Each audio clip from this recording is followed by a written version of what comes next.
Okay, so yesterday we started this like side topic, which I want to wrap up today, of meat and wine on Shabbos, and we saw 4 halachos. Wait, 7, 8, 9, 10, 11. 4 halachos. Yeah, not 11. 11 was not part of it. We just read 11. So first halacha is ezihun inug zesh amru chachamim shetzarich lasakin tavshil shaman biyoser umashkim mevusam l'shabbos hakol lefi mamono shel adam. So you need to make what was the word? Rich foods, right? Rich foods and spiced beverages according to your monetary means. So I looked up the source of that thanks to the Yad Pshuta, and he says it is in the Gemara Shabbos Kuf Yud Ches Amud Beis. And it's interesting in the examples. It says, Havi Omer Ze Onek Shabbos, Bamem Ango. So how do you see this is another weird thing. How are you Ma'aneg Shabbos? How do you make it enjoyable? Rav Yehuda B'rei Derav Shmuel Bar Shilas Mishmei Derav Amar B'tavshil Shel Tradin V'dagim Gedolim V'Rashe Shumin. So you need a cooked dish of beets. Okay, Rashi says chashuvu. V'dagim gedolim, big fish. Rashi says chashuvim hayulahen. This was that's Rosh. That's Rosh Hashumin. Sorry, yeah, I guess he doesn't say the big fish. I guess that's self-explanatory. And then Rosh Hashumin, garlic heads, chashuvim hayulahen. They were chashuv. Okay. Well, also, there's another Gemara, I think in Shabbos talks about eating garlic on Shabbos. Right? Oh, interesting. Okay. Yeah. So that's interesting. Yeah. Rav Chia Bar Ashi Amar Rav Afilu Davar Muat Ulachavot Shabbos Asao Harize Oneg. So that's a weird thing that connects Kavod Shabbos and Oneg. It says even something small that you do for Kavod Shabbos and you make it for Kavod Shabbos, that is Oneg. So that's a strange statement to me. And then Maihi, what is it? Amar Rav Papa Kasa Daharsana.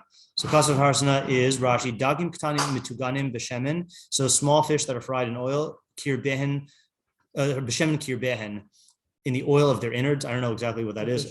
Fish oil, maybe juices. I don't know. With kemach and in flour. So like fish and chips. Yeah, just without the chips. And having garlic instead of that. Yeah. So the interesting thing is that the Rambam doesn't bring down those exact items, obviously, right? So I was looking at the Aruch Shulchan about fish, because apparently I didn't know that it's a thing that some people like hold you have to eat fish on Shabbos. Yeah. So he says, what was it?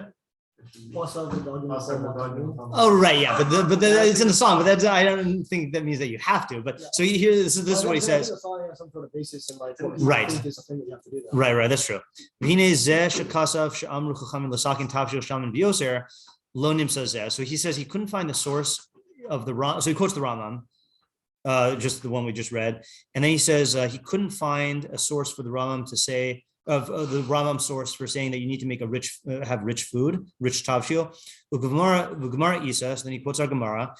And he says Ela Rambam Svirle Devada Zehu Lav Davka. So the Rambam must have held that those examples in the Gemara are Lav Davka, not that Ezra made a takana that you need garlic, but that like those are like examples of rich foods. And then he says V'im Eino Ohev Dagim, if you don't like fish, all right, Ma'yase, what do you do?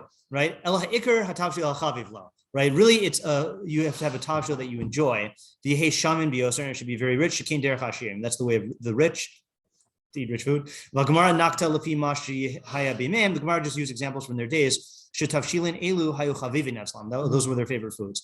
V'yish gam ata. And he says this is fine. Yish gam ata shmakpidim al dagim. Some people are makpid about fish now. Lios b'chol sudas Shabbos, to be on every meal of Shabbos. V'yish b'zet tam nister. There's an esoteric idea. Okay, yeah. V'lo yivchos mishnei tavshil, and you shouldn't have fewer than 2 cooked dishes. Yeah, so he's taking it lav davka, whatever you enjoy. Okay, so that's what he says there. Okay, but going on with our review, he then says v'im ein yad masegas fil asa shalach because bo mishum kavod Shabbos harizeh inuk Shabbos. So that is him codifying what we read in the Gemara, that even if you do a little thing for kavod Shabbos, then that is onik Shabbos. Okay, and then you're not obligated to go into debt. Okay, fine. Then he says, if you're rich and all your days are like Shabbos, then you just switch something about the meal, either the time or what you eat. So the source of that Rambam is the Gemara in Kuf Yud Tes, Amud Aleph, which says, Amar Rav Papa Bar Abba. Amule B'nei Rav Papa Bar Abba Rav Papa. So you got a picture. I don't know how young they were, but the children of Papa sitting around him saying, "Kagon Anan, like us, Daddy," right? Right? I don't know how. It's funny, like you don't usually see dialogue, interfamily dialogue, and Gemara's Anan Deshchiach Lan Bisra V'Chamra B'Chol Yoma. So we have meat and wine every day. B'mai Nishnia. How can we change? Amar Lahu, he said, Iragilusa lakdumi achruha. Iragilusa lakruha akdumi. So if you're accustomed to go late, go early, and vice versa. So that was what the Rambam says. Okay, then Chayav Adam to eat 3 meals. We did that. Okay. Then Achilas basar or shasiyas yain b'Shabbos inug hula. Eating basar and drinking wine on Shabbos is an enjoyment of it. And that's if you can afford it. And then he says you should be kovea your suuda. It's also to be kovea your suuda on Also to be kovea your suuda on wine on Shabbos during the Shabbos based midrash. Then he gives the whole minhag. Okay, fine. Then there's one more though, and this guy we didn't read this yesterday because I assumed that the Rambam was done talking about what Oneg Shabbos is. What's the one thing that's Oneg Shabbos that the Rambam hasn't mentioned? What? Sleeping. No. It's not so passionate about those things.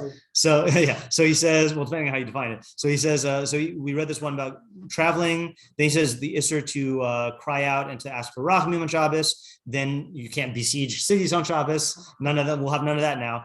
And then Tashmi Shemitah. That's the thing, right? So Tashmi Shemitah. Me oneg Shabbosu. So it's a third lashon. Okay, Tashmi Shemitah is of oneg Shabbos. Okay, meaning it is so. Okay, hold on a second. He says Lefikach onas talmidei chachamim habrim l'shamish mitoseim milei Shabbos l'lei Shabbos. Therefore, the healthy talmidei chachamim would have Tashmi Shemitah like every Friday night. Mutter libel basula l'chadchila b'Shabbos ve'im bezeh lo mishum chovel v'lo mishum tzar la. Okay, fine. So you can have a be'ila for the first time with a basula on Shabbos. Okay, so if you look at it in terms of the lashonos, so you have the introducing the halacha was ezehu inug, and that's the rich foods. Okay, so that's what oneg is. Then you have achilas basar shisias yain inug hula. That is oneg for it. And then you have Tashmi Shemitah is me oneg Shabbos hu. So you could just say that the Rambam is using different lashonos and it doesn't really matter, but he doesn't get any of those lashonos from the Gemara, right? These are his own lashonos. And again, the ordering is still weird. So I want to posit something and just as a framework for understanding these things is I think that there's 2 dinim in oneg Shabbos, okay? One is like, and this is, I'm saying this very loosely, okay? One is partaking of enjoyable things on Shabbos, okay? But the other is making Shabbos enjoyable, which is a din in Kavod Shabbos. Is that like changing the day? Changing the day, distinguishing the day through oneg. Okay, and in fact, if you look at the source, which I don't think the Rambam, he did quote at the beginning, the source of it is this pasuk in tashi b'Shabbos reglecha asos chavatzacha b'yom kodeshi the karasa l'Shabbos oning. You should call Shabbos enjoyment, right? So it is interesting that it's so what I want to say is that all these halachos like revolve around those 2 things, that there is having enjoyable things on Shabbos and being involved in enjoyable experiences, but then there's distinguishing the Yom HaShabbos as a day of enjoyment. And those, obviously there's overlap between them, but like, let's say, for example, the eating of the fatty food, the rich foods on Shabbos is making Shabbos, is having enjoyment on Shabbos, but making your Shabbos meals be kavua on yayin, and having basar and yayin, like we, again, like we think about this every year when we have Thanksgiving of like, the non-Jews have their Thanksgiving meal. That's this huge meal, but we do this every Shabbos. It's like a kavod, it's like a distinguishing of the day to make it a day of enjoyment. So that's like the general approach that I want to say. And I can't explain all the details, but what do you think? I mean, I think that I'm trying to think of any of them that don't fall into the changing the day.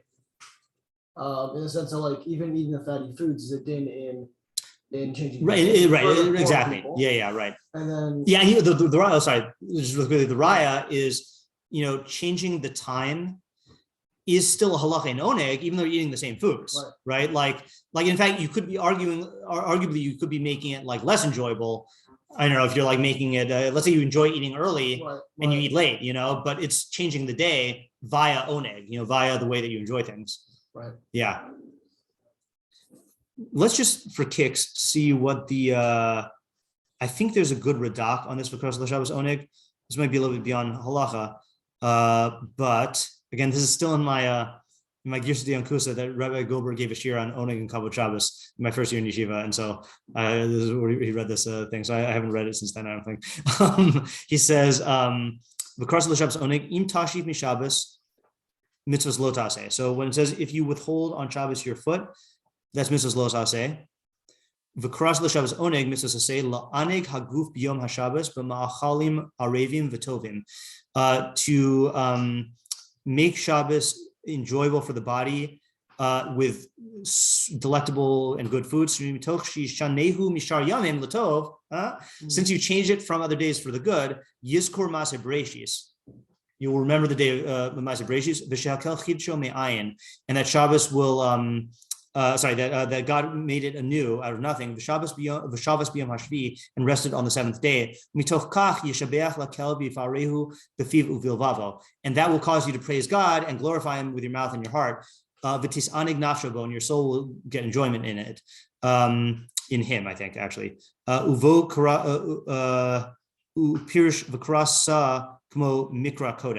shall proclaim it a day. Yeah, that's interesting. While we're on the topic, just because we're going to wrap it up, since you mentioned sleep and learning, there's this Meiri that I really like, which I feel like maybe we talked about sometime last year, about what oneg Shabbos is for talmidei chachamim.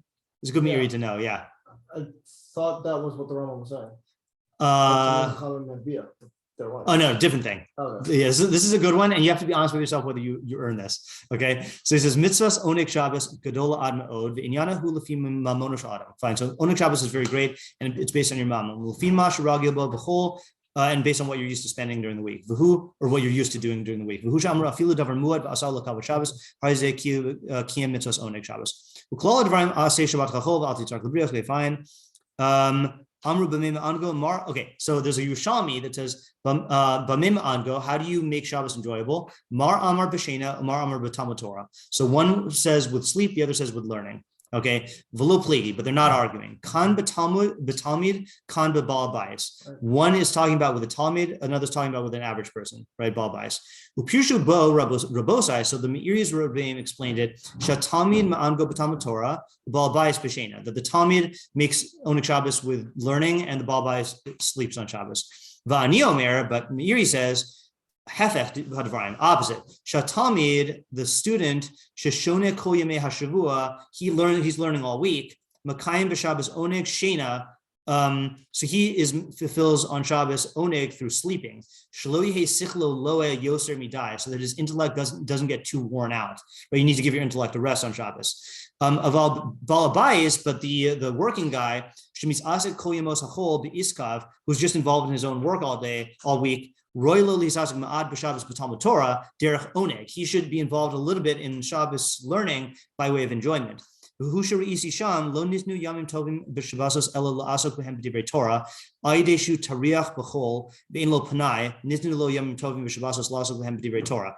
statement that says Yom Tovim Shabbos were only given for Divrei Torah. Because this guy is occupied on the weekday and he doesn't have time, then Shabbos and Yom Tov is when he can be involved in Torah. Matan Torah. I don't know what Midrash Matan Torah is. Reisi b'sof parshasa tlisa'a, Rabbi Yochanan b'shem Rabbi Yossi, lo nitna Shabbos elo l'tanug. Rabbi Chagai b'shem Rabbi Shmuel, lo nitna Shabbos elo l'talmud Torah. V'lo pligan. So similar thing. Shabbos was only given for enjoyment. Shabbos was only given for learning, and they're not disagreeing. Man damar. It's got to be Manda Amar Litanug, Elu Talmidei Chachamim, Shiagim B'Torah Kol Yemei HaShavua. So the one who says that Shabbos is for enjoyment, that's talking about the talmidei Chachamim who exert themselves in Torah all week. Uva Shabbos misangin, but on Shabbos they enjoy themselves physically. Manda Amar, Mandamar Amar L'Talmud Torah, and the one who says that Shabbos is for learning, Elu HaPolim, those are for the workers. She'oskim b'malatan kol yemos hashavua, u'v'Shabbos b'ayim u'misangim b'Talmud Torah. Yeah, so that's a good one to have in your back pocket for when you're you have a nice week full of learning and you get to sleep and enjoy yourself on Shabbos, and that's according to the Meiri, not according to his rabbis, but according to the Meiri, that's a good thing. Yeah, I feel like this came up in at least one Stoic Jew episode. Yeah, that's where I quoted it. I know you quoted this, yeah, you're right. I've heard this, and then I've also heard you quote in one episode or multiple, also Rambam Rambam. The 3 levels. Yeah, we were correct. Yeah, you're right. That I felt like I gave share on this, but it was the Stoic Jew podcast. And by the way, I'll point out that the Rambam does not agree with this, right? The Rambam says the minhag of the tzaddikim was to have the morning devoted to learning up until mincha, and then you have the achil and shasiya afterwards. And that sounds like is the minhag of tzaddikim, which would certainly include the chachamim. That the chachamim would still have their kavius of learning for the morning. Yeah. So that does mean that's basically optional, that you don't really have to do it. Well, I mean, yeah, of course, right, correct. It's the minhag, and these things are not things that are legislated, right? Just like you don't have to eat fish, right? You just have to eat dvarim chashuvim or delectable, foods that are shamin. Yeah. Okay, so that was a fun little. What was that? Interesting reason that the Meiri gives that you're going to be worn out. Yeah, right. Yeah. I hear that. Listen, Shabbos comes to Shabbos and I'm like, woo! But you feel worn out during the week too. You're just saying, no, you don't want to be worn out. I mean, so you're the next day you're still worn out. Right. Your question though. All right, super ego. You can take a break. Yeah. No, but I mean, the question could be though, like, how is that oneg? Or because like phenomenally, like in terms of the phenomenon, it's definitely true. Like if you're learning all week, you got to give your seichel a break. Yeah. Right. Yeah. So, like, specifically giving a break of learning on Shabbos is in the midst of the learning on Shabbos? No. Where to see that? Yeah. I mean, it's funny because the Rambam does not bring down that he brings down. I mean, let's put it this way. It's also around certain things on Shabbos, no? Certain things, yeah, but yeah. I mean, look. The idea that it's like you get better right. So it's definitely designated for learning. It's hard to know. Unless you're tired. I mean, look. I'll quote a good Radak, which is on Vayvarach Elokim es Yom HaShavi'i. So he says, what does it mean that God? I know Rav Pesach gave shir on this recently, Sunday shir. I think. Yeah, right. Yeah. Vayvarach. So he says, Habracha hi tosefes tova. Bracha in general means added good. The Yom HaShabbos nosaf b'tovas hanefesh. The added good on the Yom HaShabbos, he's not talking about Shabbos Berashit, he's talking about for our Shabbos, is the good of the soul. Sheish lam menucha b'yom zeh mi'iskei ha'olam. You have rest on this day from the involvements in the world. V'tuchol lisasik b'chachma u'b'divrei Elokim. And you can be involved in chachma and godly matters. V'hakel bercho v'kiddusho k'shetziva es b'nei Yisrael lishbos bo l'kacha. So there's definitely an idea that Shabbos has a designation for this. So I think if you're going to ask a question on the Meiri, the question is going to be like, what's the idea of talmidei chachamim using their Shabbos for resting their intellect, given what they're doing for the rest of the week? Like that doesn't really seem to be right. You should do more learning on Shabbos or something. I get that. Rest on Erev Shabbos. Yeah, you're supposed to rest from your weekly matters, but that's usually everything but learning. Right. Well, for the bias, yeah. If you're for them, it's that. But for talmidei, because they learn something. That's what they do normally. The weeks and I rest and stuff. Yeah, I mean, it's not like so simple. It's like, we normally rest. Sorry, well, say you could rest. You don't have to. You can learn if you want. Right. Yeah. He's not mandating it. Right. He's not mandating it. Yeah. Yeah. Okay. So nice thing. Okay. So the plan again is tomorrow and the next day finish Hilchos Matanos Anim Perek Shvi and then do Hanukkah. All right. Cool. Yep. Okay.